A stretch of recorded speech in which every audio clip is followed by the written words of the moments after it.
Schultz, and I grew up in Toronto. I went to Jarvis Collegiate. I did my undergrad at U of T in phys ed and English. I teach intermediate senior. I applied to U of T but didn't want to come, which is good because they didn't accept me for Teachers College. And then I went to Queen's in Kingston, which was great. I believe in experiential education. I think curriculum is crap. Everything that you're ever going to learn about how to teach, you're going to learn from the students. If you don't listen to them, you shouldn't be in teaching. The number one thing to be a good teacher is empathy and connection. Being good at your subject helps, but really the subject is a vehicle, in my opinion, to build people. That's what we're doing. They can learn everything that you have to teach them on the internet, but not about people. They can learn how to do math and science and all that stuff, but how to be people and how to connect, that's what they need help with, especially in the increasing social media. And I'm serious about this. It's my 25th year of teaching. I got the little crystal, what do you call those stupid things you put on a desk that you never use? Paperweight. Like, really? But I got it, and I got the dinner, and I think I'm pretty good at what I do. And you need to push kids to do more than they think they can do. I'm sure there's some techno-babble from the Ministry of Education about that. And yeah, so today I have some amazing kids, and it's actually, they're weird because it's hard to convince them to miss school. I don't know about you, but when I was in school, the more days I got away and did other things, the better.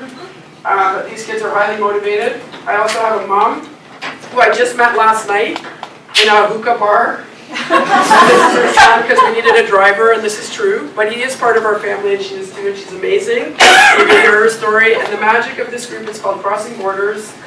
It started accidentally by one student project. So I was coaching slow pitch, and there was a very white Canadian girl called Steph, and I was volunteering in the community for a group called Neruda Arts Productions. I said, you got to come meet these people. We were doing a exchange with a Chilean jazz band of low-income kids who were superstars in music.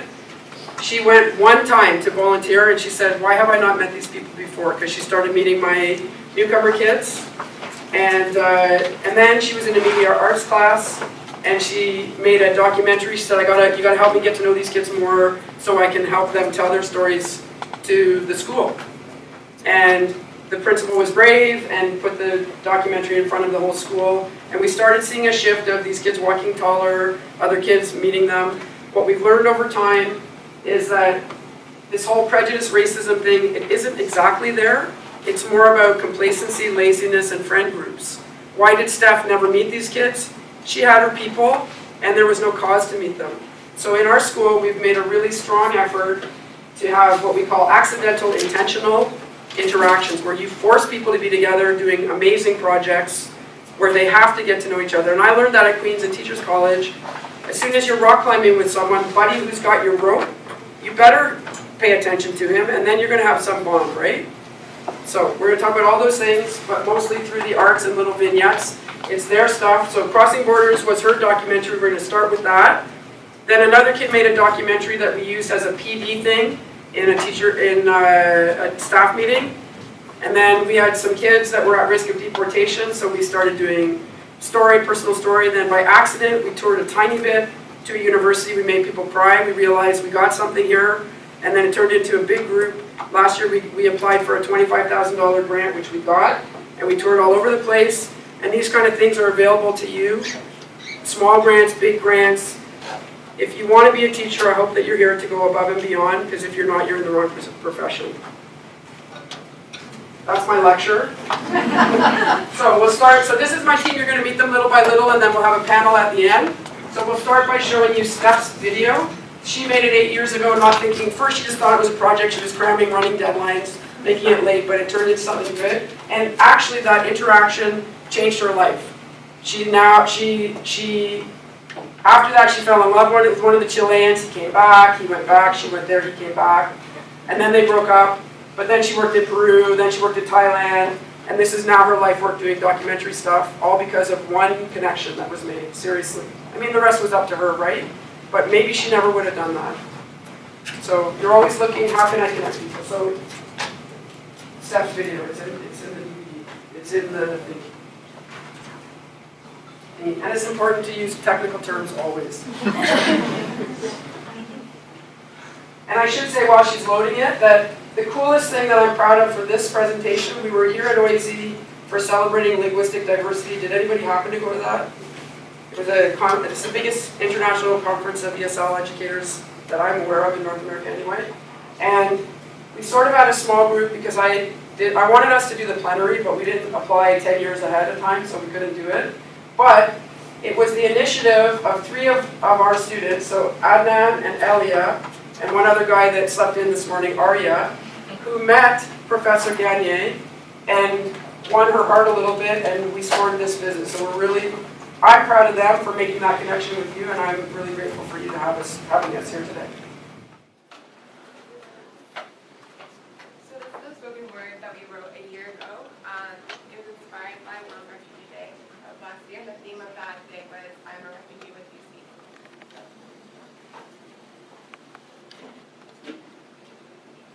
I am a refugee. How do you perceive those who come from overseas hoping to be freed with their families with a worthless degree under a new sun soaking up that vitamin D? Bags, Leaving with none. baggage, Living with tons. Running from a dangerous situation, only trying to new discrimination. New nation needed translation. This is different from the promised safe haven. watch your steps, might get deported. I'm not a criminal. But I need to be here. I had to flee to be here. Maybe you should get your policies aborted, got the UN Convention slightly distorted. She's just like you. True. She danced with the dew on the mountain of youth, yet complacency keeps us from making the connection. All the commotion, emotion runs deep as a bridgeless ocean. She started as patient with a 6-year wait for permanent residency. She's tired of canvas paper. It's funny how an 8.5 by 14 can feel so heavy. Can't study. Can't work, No health care. can't leave. And worst of all, there's a doubt of whether or not this place will be her home. Appreciation masked some days by trauma and sadness. She hopes you'll never have to live what she's lived, lost what she's lost. Dear Mr. Harper, My friends ain't no bogus refugees. the only thing that's bogus is your empty Your promises. sticks and stones will break their bones. But a refugee camp would break you. You promised us 10,000 refugees from Syria. Promises, promises, promises. Bill C-51, Bill C-24. Governments will change a policy. Like teenagers change from iPhones 1, 2, 3, 4, Samsung Galaxy. I wonder what it feels like. I had to run the depth from the ripples. Forced out, left out. The Roman playground. Stay inside, stay inside. I spent 15 years in a refugee country. That could have easily been me. I don't know about you, but my mom always taught me, love thy neighbor as thyself. It's not that hard to show a little acceptance. We share a mother, Mother Earth. so let's treat each other as sisters and brothers. I am a refugee. What do you see?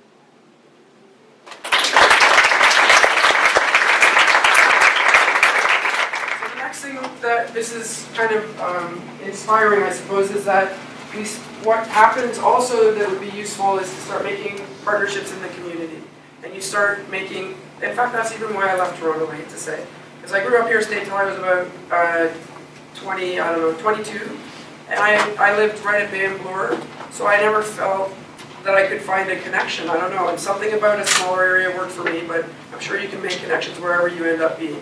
And you make one community connection and you have you're open to things and think, how can it be win-win for my kids and your organization? And before you know it, you've got a really amazing network. So this is a video made in partnership with an organization in Kitchener called Mennonite Coalition for Refugee Support. And it's the first landing pad for refugees who show up. They go to their door and go, I'm here as a refugee, what the hell do I do? And I came across them because one of our students, you'll hear about it right now, was at risk of deportation. First time that it hit home for me. Of course I know the word, but I never had that happen. So I went marching down to MCRS to see how I could help her, and that led to a lot of friendships and a huge bunch of partnerships. And this is a documentary that they did a documentary series, vignettes of students and refugee families in our region. And at one point, Waterloo was the 4th largest refugee reception area. I think it's still high. I'm not sure exactly what number, but it's very high. So there's an amazing multicultural city there, as of course you do in Toronto. I'm so grateful that I grew up in Toronto, right in the downtown, to get that vibe.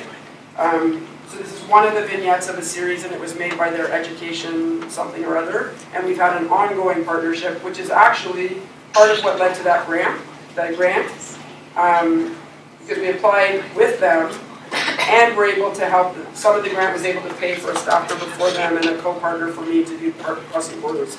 So anything is possible if you think outside the box, and sadly I don't mean to be all down on education because obviously I love it, but something about education, the irony to me is that it's supposed to be progressive and it's so like, we're trying to get secondment or funding to do this full time for a bit. They can't, like that's too much for them to bear. So in your little world, you do what you can and work the system. That's my advice. So this is Gabby's story.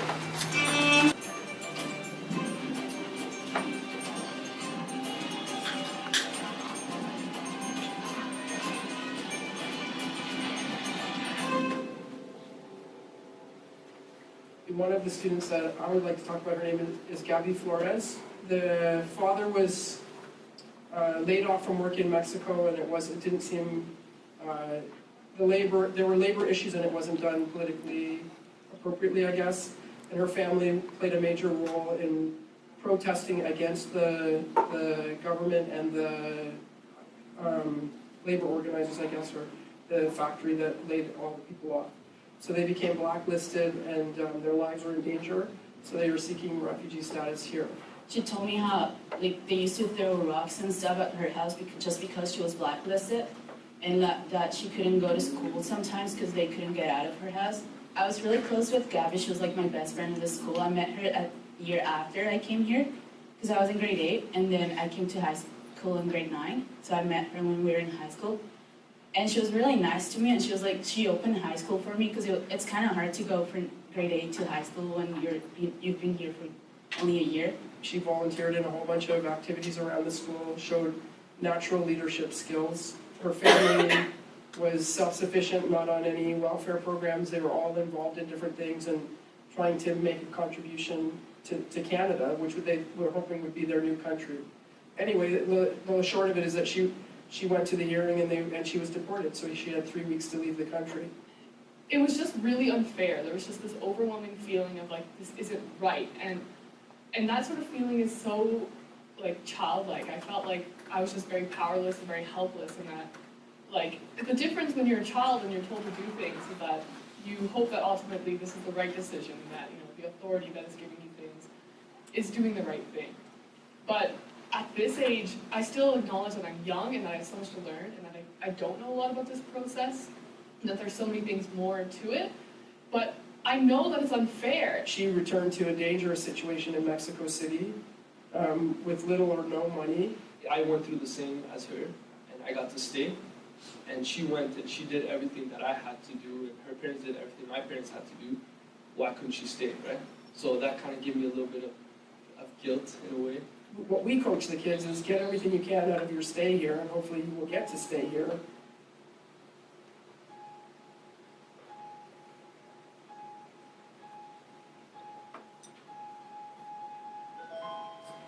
There's a lot, you can make a lot of change through simple art, right? You can lecture, nobody listens, but you do something that makes people feel or cry. Our goal is always to make someone cry, so please help us fulfill our goal. And that has a whole lot more impact to change hearts and minds, right, than some kind of lecture. So there was a campaign by the Canadian Council of Refugees a year or two ago, I forget now, called Proud to Protect Refugees, and they challenged organizations, schools, churches, everybody to show how you do something that shows you're proud to protect refugees. So another student, Sarah Huberstee, did a photo installation, this is it, and it was as simple as gathering photos of individuals, period. And in the center, the larger photos are people who came to Canada as refugee claimants. Their status may have changed since then, but that's how they came to Canada. And you can see that we made them bigger and central.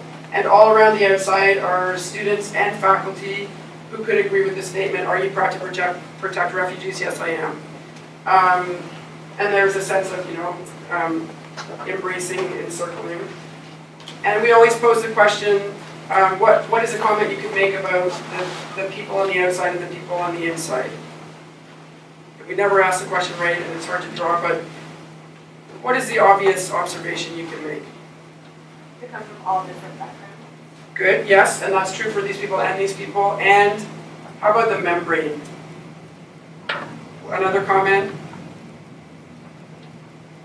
Yes? You're saying like what the point of like the art is? it's like this group of people supporting and is that what you mean? Sure, there's that, right? But if you look, if I didn't tell you that these people were refugees and these people were not, what's an observation you can make? They're all the same, and it could be you or it could be me that was in the middle, right? There's nothing they chose to do to be here, and the faces we felt show that easily you could take 10 of these and put them here and they could have been the same, right? And we have about a double size one of these permanent installation on our walls, and every little thing you do, maybe a Canadian kid might not notice this, but maybe someone from another place will notice that and go, I'm going to be okay in this building because it's a safe place. And there's a lot of ministry talk about equity and inclusion, safety, safe, caring, inclusive schools. You've probably heard those taglines. And it really is on the ground work in small ways, whether it's translated notices, welcome things, friendship, connecting things, whatever. The kids who need to feel this, it's the same as what you do for LGBT. They need to see themselves in the building, and then they will feel safe and included, and then they'll do better. So any kind of artistic installation, kids can do these things as part of their classes. They can do them interactively. Obviously, this was a huge connecting project between all these people, so that breaks down barriers, right? Which is your goal, I think, all the time. Hello everyone. Today I've been invited to give you the Reader's Digest version of what it feels like to be a refugee. My name is Huda and I'm from Iraq in the Middle East. Like everyone else, I started with a relatively normal childhood. Even though you and I live a world apart, we are actually not all that different. We've both been going to school since as long as we can remember. Hopefully, you all grew up surrounded by friends that would be your best friends forever, just like I did. And you all probably had lots of fun growing up and favorite places, just like I did. And you all have something that you believe in or a formal faith which you follow. Here are some of my favorite places in Iraq. Now I need your help. Please close your eyes and visualize your favorite place from childhood. The place you felt most relaxed, where you loved to hang out. The place where you felt the safest.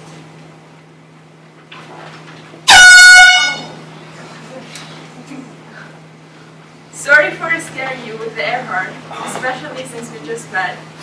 Sadly, my family and I had no warning either before the United States started bombing our country in 2003. Who knew that things could change in just a second and become what most people only experience through video games? The thing is, it wasn't a video game. I know because I was there.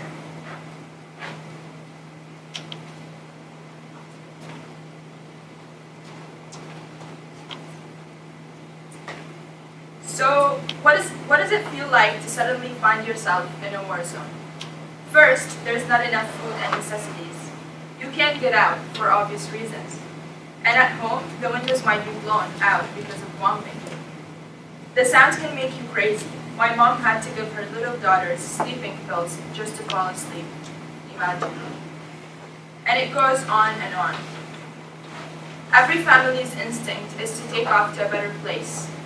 So here's where, like it or not, you're thrown into a hero's journey, just like you learn about school, whether you want to or not.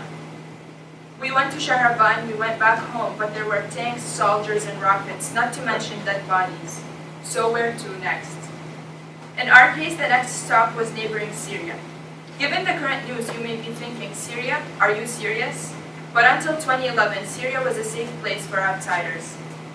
How ironic that the place I sought refuge is now the source of the biggest refugee crisis in recent history. Running and moving also involves family separation. In some of your pit stops, you become happy, like us in Jordan, and you think you're settling into a new home. But then politics and paperwork get in the way, and you're on the move again. Not welcome to open a business in Jordan, my Iraqi dad tried to settle in Sweden, which rejected the family's claim twice. And the process takes time. You feel like you're wasting your life with so much change and uncertainty. And then, out of nowhere, you get the call you've been waiting for. Hello, this is the United Nations. We're calling to tell you that you have been accepted to become government-sponsored refugees in Canada. Bittersweet. You have to say goodbye to your best friends. You're heading off into another unknown. but you finally get to call some place home. The only reason that I am a refugee and you are not is that by chance I was born in a volatile region of the world and you were not. Otherwise, we are a lot like one another. This is just one refugee's story, mine. But all refugees are on a heroic journey that none of them chose to be part of. Here's my family making its new start in Canada, a place whose welcome I now want to extend to others.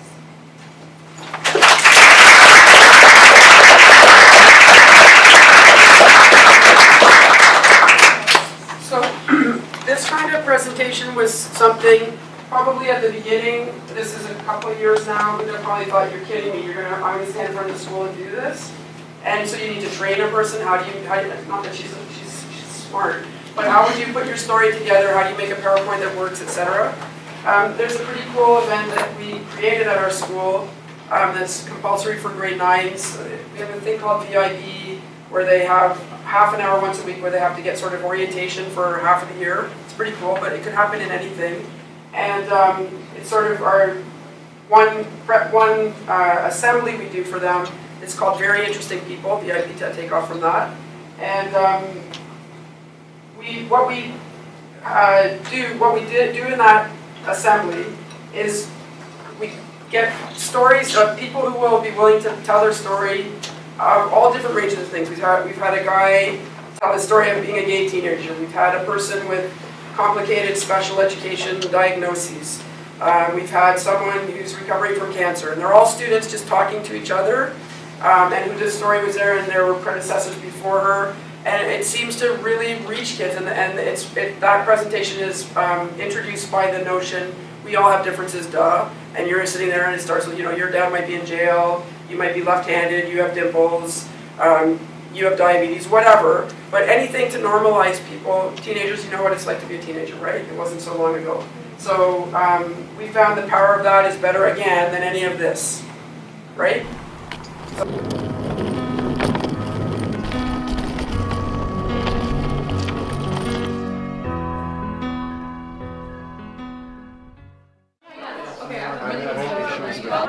We do log base 5. Hey guys, 1 this over. is our new student, Katrina. Yeah. Anyways, so this is a quartic. Basically, 1x plus 5 to the negative 4 in logarithmic.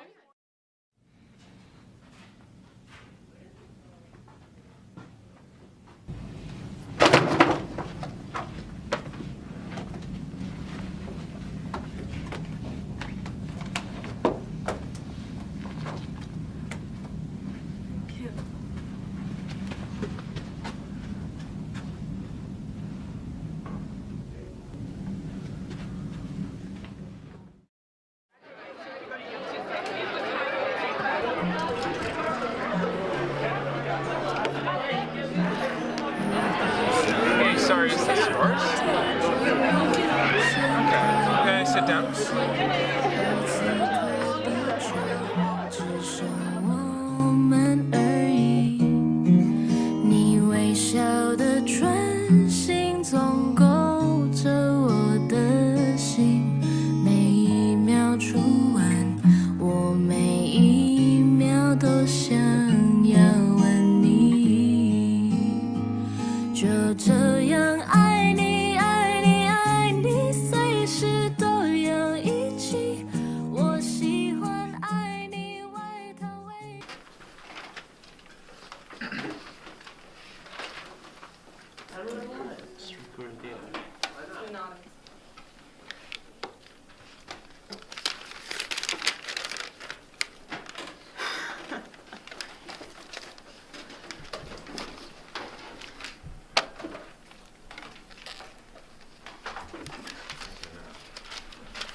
Can you help me with accounting? I just am so... No, you have time. Don't worry. Don't worry. I'll be quick. Okay? Okay, Sure, just, okay. Yeah. Okay, alright. Well, so what is it that, like what? Yeah, that number. I can get one from them if I need.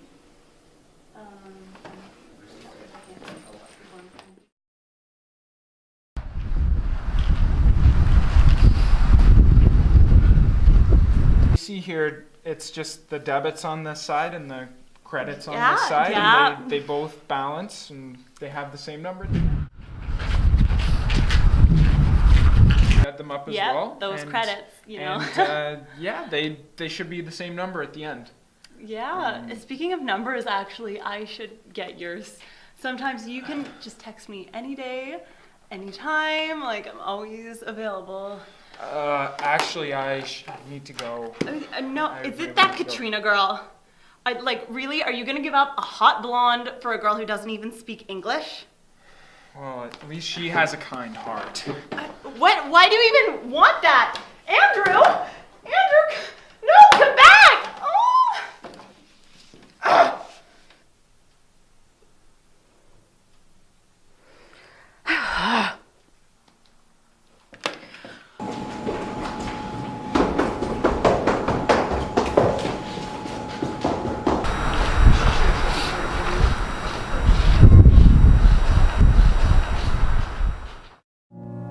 Say something, I'm giving up on you.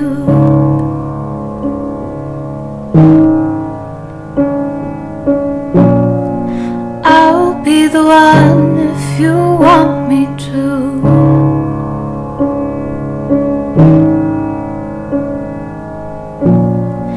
Anywhere I would have followed you.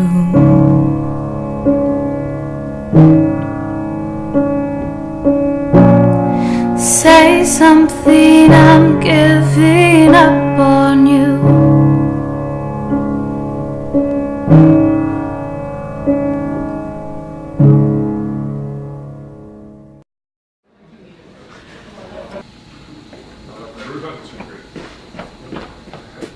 Can I talk to you about yesterday?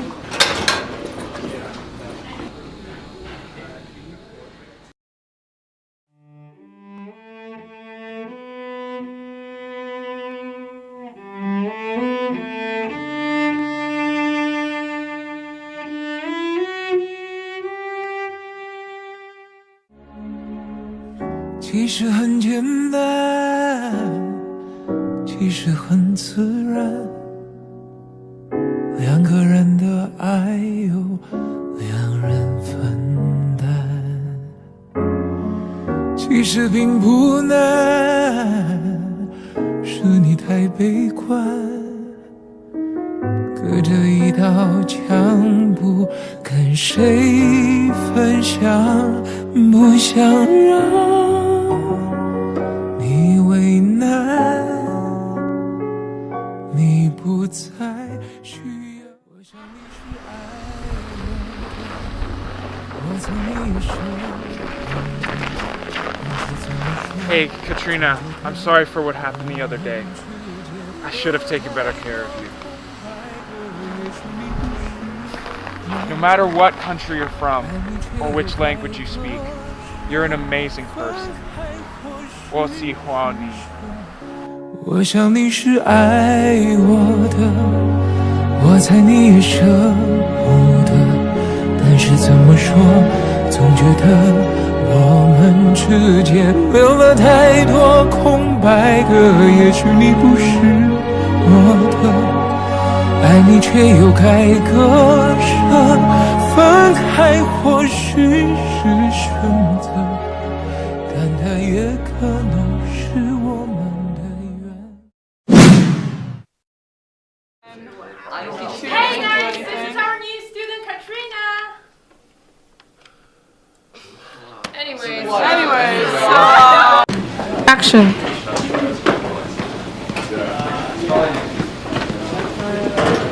Can I talk to you? 3, 2, 1, action.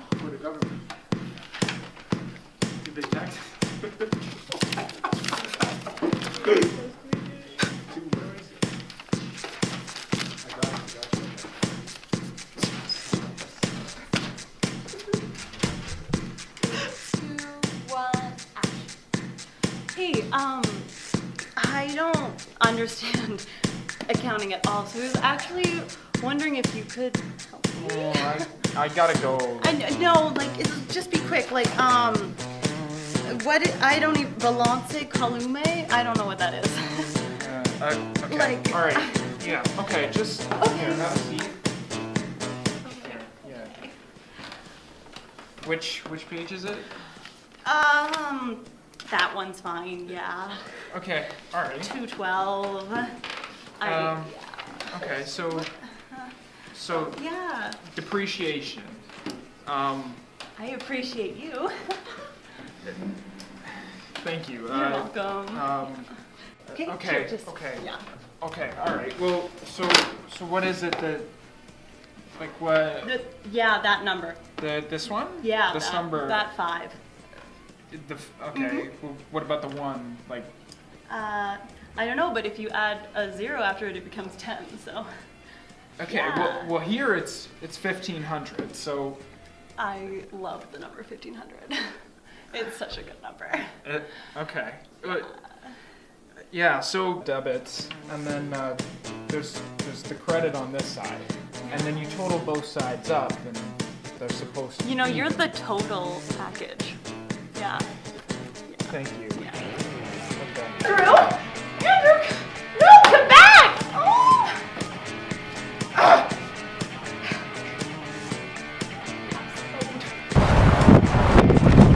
Action.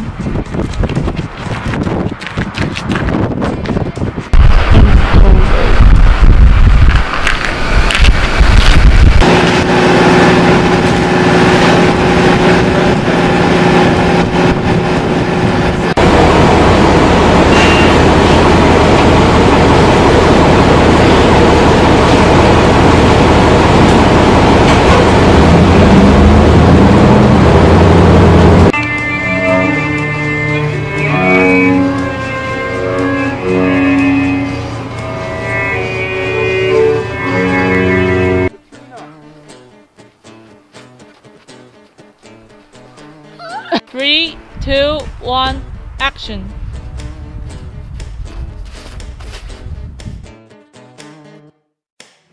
She was an international student. Her name was Angela. She was from Taiwan. She's now back in Taiwan for university. So when she came to Canada, the biggest thing was making friends. She really wanted to make Canadian friends. In our school, it seems like it's a bit separated, like the Canadian students and then like the ESL students. So for her, it was really easy to make friends that spoke Chinese, but she wanted friends that like spoke English so she could practice. That's why she came to Canada in the first place. It was funny. I remember, like, I met her in our club, Cultural Mosaic Club. My friends and I started it, and our club attracted a lot of like international students and ESL students. And even though that wasn't like the point of it, it like really like shaped kind of like our final year, and we learned so much. And I think it's like with Canadian students, it's not that they're prejudiced; they just don't know. And I think for me, like for most of my high school experience, I just didn't know like what these students were going through. And then through the club that my friends and I started, I got to meet a lot of them. We all did, and we became really good friends. And I guess I got to learn so much from them. So yeah, I hope you guys enjoyed the video. She was kind of inspired by K-dramas, which are kind of dramatic, as some of you may know. Angela's an international student. So some students in high schools in Ontario are international fee-paying students. They pay $17,500 per year to go to high school. So I can't remember, I think we have about 40 or 50 in our school because we're close to UW and Laurier. So you may not get them all over Ontario, but they exist. And there's a lot of parent pressure on them to succeed, and they're living here without parents. Sometimes it works, sometimes it doesn't, because many Asian students already feel rather neglected. Their parents work like crazy, and they often go to boarding school and they get bumped overseas, so they have that loneliness, as well as they're 15, 16, 17. Like, I could never have gone to China when I was 15 without anybody, and I could have made it work. I could not have done that. So here they're doing that, plus the pressure, plus the dislocation, and so she made that to make a point, and all those students are all real, and they're her friends, yeah. So. My name is Adnan. I'm from Syria, and I came to Canada nine months ago. I think every people in the world know what's happening in Syria and in the world right now. There's a big war, a lot of Syrians and others have died, and there are many refugees in different countries in the world. I cannot even recognize my country anymore. So when people coming to this safe country, they see everything is different and everything is changing in their life. So what we must do for them? just help them, because you can help. When I came to Canada, I had many difficulties in my new life. Then I asked myself, who can help me? Then I found MCRS. They helped me for my school and how can I make new friends and lots of other things too. There are many different ways of helping people. Helping can make another person feel better inside or make their life easier. It could be from a simple smile to helping the students pass a course, or to even saving someone's life.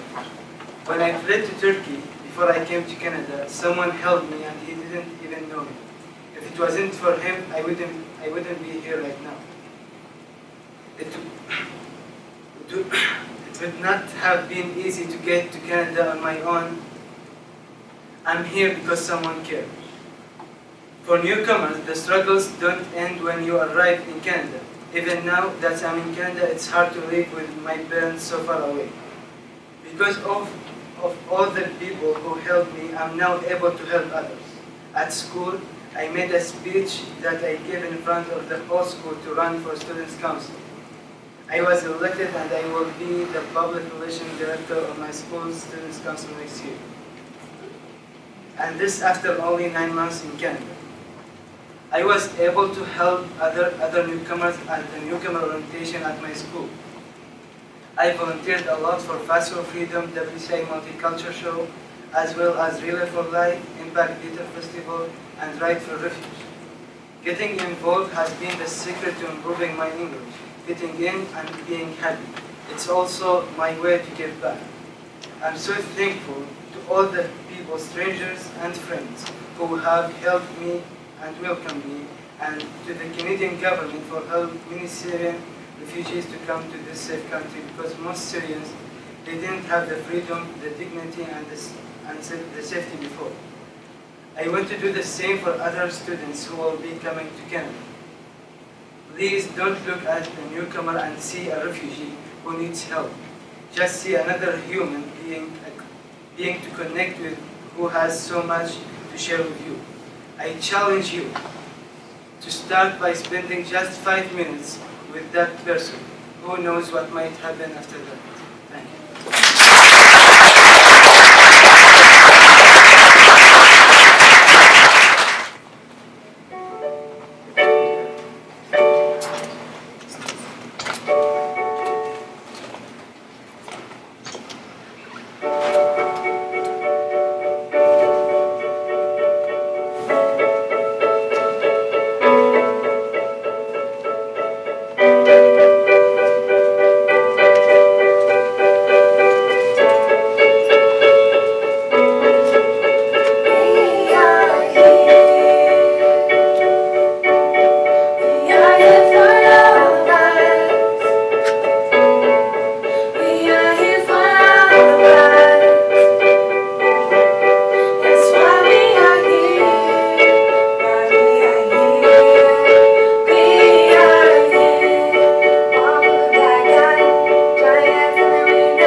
so the year after Steph made her documentary, a girl called Maheen Sohail made this documentary, sort of, it was commissioned a little bit, but then she was in grade 11 media arts also. I think you just had a presentation about ELD, is that correct? So there's ELD and ESL, and ELD, the easiest way to remember it is gaps. People who have gaps in education because of war, displacement, transients, and so on. And so not every, so in our board, I don't know how it is all over the place, but in our board, not every school teaches ESL. We've centralized some and to do it better. So in the public board, we have 4 magnet ESL schools. Even now within the magnets, because the demographics sort of select themselves, for example, because we live close to the university, we seem to attract a little bit higher economic, socioeconomic status people, a little more groups of the visa students, and the housing prices in Waterloo are higher than Kitchener, so different people go there. And we weren't getting very many refugees. Thank goodness we still have some of them because I love them the most. But we weren't, so our numbers were going down and we weren't able to deliver the program well. So they pulled ELD, not in a bad way, but to do it better, to a school in Kitchener called Eastwood, where more of the refugees are settling. Especially now since our city took 1,200 Syrian refugees in, including our school raised $30,000 in 30 days to sponsor our own family. Why were we able to do that? Because 8 years ago, Steph started a video, and I think it built, I think you build this kind of climate. But why am I telling you all that? Because, so ELD is being pulled up. But anyway, at this time, we still had ELD in our school, and it is pretty powerful when students create something to train teachers.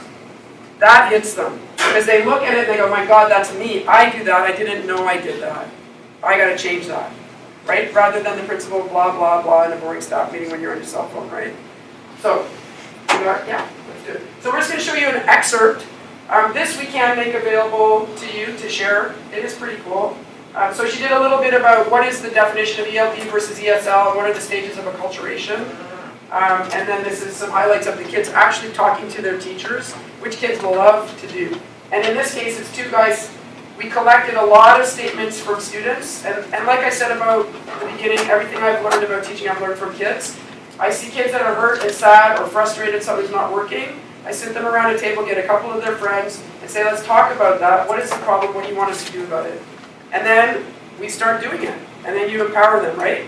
So we had a group of kids saying, I don't like when my teacher does this, they should do this, they should do that. And then these 2 guys decided to be the spokespeople to say those people's words so that, so they weren't jeopardized in going after their teachers, right? So here we go. Keep smiling. Be kind, respond kindly, be friendly, don't be rude, and please stop shouting. Teacher, please stop talking like we are stupid. I often know the answer, but I don't know how to say it. Please, ask me anyway. Be aware that we need more time to complete our homework and major assignments. I was at the top of my class in my country. I've never had such a low marks. I'm trying as hard as I can. I know you explained the assignment, but it will really help me if you have a handout about it too. Your handwriting is sometimes harder to read, and you are quick to erase that. Take the time to explain difficult vocabulary. Please do not ignore us when we ask questions. Slow down your speech. Sometimes it seems like you don't see the new student in the class. We are quiet, but we are here. You get an idea, and then you adapt it to your school, or take your own strength, but use the kids in a good way, right? And every time they step up to do something, they feel bigger. And what's next? Good. So while they're getting ready, just a little anecdote. I look at Steph's video. About 3 years after she made it, we came to present at Celebrating Linguistic Diversity. The kids came back. In that video, several of those kids, Steph finished her thing, her studies in peace and conflict, and now she's all over the world doing her thing. Sehi, the Korean girl, finished an undergrad, now she's at Ottawa studying law.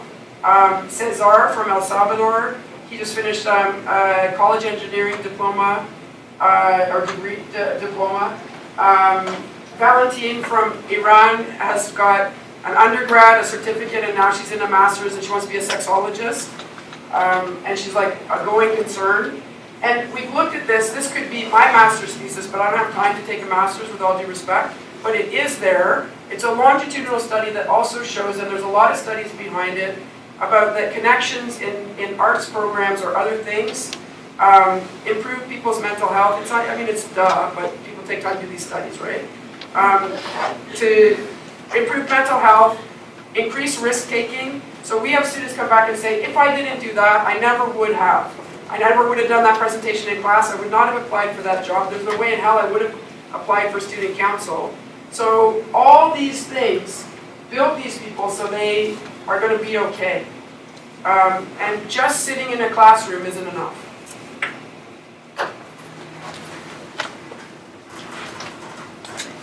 Hijab on, hijab off. Niqab might as well be kneecap, Given the nonsense being spread by politicians. It's funny how a simple piece of cloth can turn an average person into a pariah. Aren't you hot in that though? Hot? No, I'm drop dead gorgeous. This doesn't define me. Just like this doesn't define me. Doesn't detract from my integrity. Doesn't make me hateable. Does it? Regardless of whether I'm veiled or not, it's your eyes. Your eyes have been veiled with prejudice. And it's not your fault, but it is your choice. I'm not the one who needs to remove the veil. Hijab on, hijab off. Niqab might as well be kneecap, given the nonsense being spread by the media these days. If I kill someone, I'm a crazed madman. If I kill someone, I'm a terrorist. Same crime. Different frame. To what aim? To divide. To terrify. To paralyze. For political gain. To vilify. To make it rain. For money? Power. Hubris? Are we really gonna fall for this? If every Muslim supports ISIS, then every Christian supports the KKK. وَلَا تَقْتُلُوا النَّفْسَ الَّتِي حَرَّمَ اللَّهُ. And do not kill a soul that God has made. That is what my religion teaches. That is what every religion teaches, all around the world to its far reaches. God is Allah, is Yahweh, is Brahma, and different words describe one holy source. Hijackers of religion create man-twisted creations, faithless, destructive incantations. Allahu Akbar, God is great, come to prayer. Allahu Akbar, never intended to be murdered there. God, please forgive us. Shia, Sufi, Sunni, Catholic, Protestant, Orthodox, labels have put you in this box. Church, mosque, temple, why can't we make this more simple? Sunni versus Shia? Arabs hate the Jews. Right-wing evangelicals? I hate you? Taliban, Al-Qaeda, ISIS? Crusades, witch hunts, residential schools? Hijackers of faith? What jackasses? There is no bad religion. This violence and killing is the absence of true religion. This darkness, absence of true light. Sure, there are walls that divide us. Broken trusts and broken treaties, despot dictators, diabolical haters, occupied territories, checkpoints, genocides galore. How much more? Look at me. What do you see? What do I see?